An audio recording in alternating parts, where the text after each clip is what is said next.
Greetings. I'm here in St. Barnabas Church in Claverham, and we've been looking at the beautiful church roof, which was part of the refurbishment of this building several years ago, and a beautiful job they've made of it. I love this roof because it reminds me of an upside-down boat, and interesting to learn that the word nave and navy are from the same rootstock. Both mean vessel. So here we are in this vessel.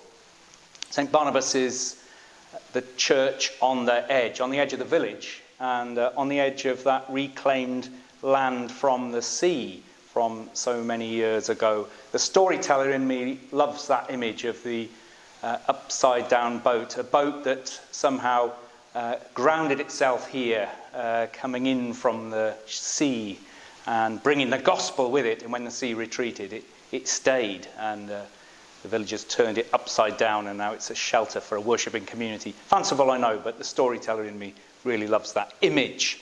Barnabas, of course, was a missionary saint. He felt it was his vocation and calling to travel through the ancient world and share the gospel with people, the gospel of God's saving love in Jesus Christ, that in and through Jesus Christ, the kingdom of God had come on earth. We're recording this on the feast day of Christ the King, and no doubt our thoughts of kings, kingdoms and kingship are very different from that which Jesus taught and lived. The kingdom of God that he brought was to be governed by very different values to those of the nations of the world. Instead of division, there was to be unity. Instead of conflict, peace. Instead of hatred, love. And instead of prejudice, acceptance.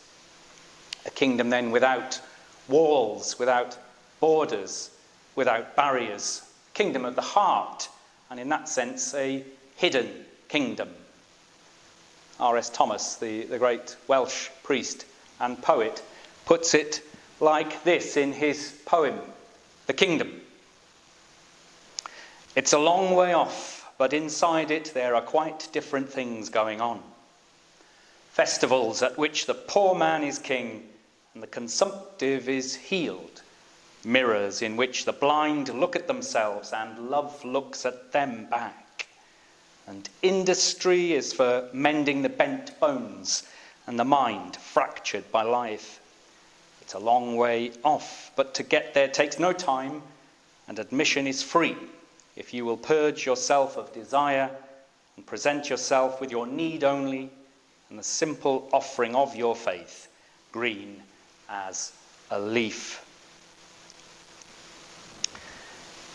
And of course, every kingdom needs a king, and on this feast of Christ the King we are reminded of what kind of king Christ is, the King of love.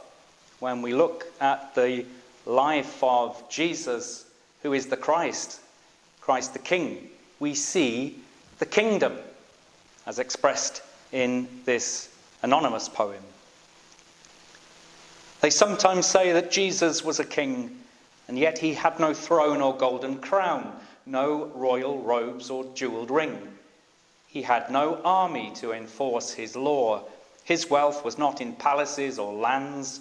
He lived his life among the poor. But king he is. And though he reigns unseen and loves the only power at his command, in truth no greater king has ever been, whose love and peace shall rule in every land. And it is only that love that can heal the brokenness of this world, that can bring peace, and that offers us hope. It's my prayer as we face the challenge of this health crisis, of climate crisis, of political and economic upheaval and change, of increased divisions in society at all levels, that we can both know for ourselves and share with others the height and depth and length and breadth of the love of God in Jesus Christ. A love that can turn things upside down. Amen.